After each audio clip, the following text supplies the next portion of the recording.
Alisema tu ni heri kumwacha Mungu aniadhibu kuliko binadamu akiniadhibu. Ataisema kwake kweli mbele za watu, nitaelekeza tumaini kwake Yesu. Binadamu sio kitu, kwa kuwa wote twapita. Kushindana nao mimi kwa hakika sitoweza. Ushuhuda wangu nawe usianguke.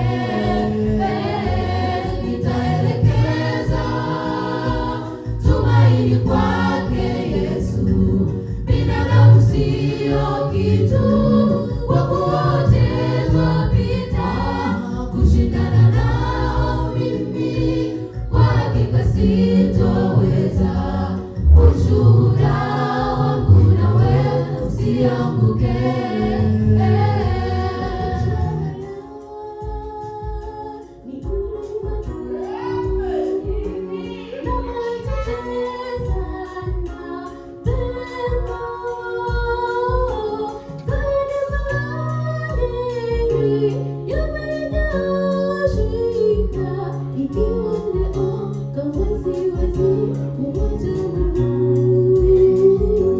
maisha haya ni mlima tu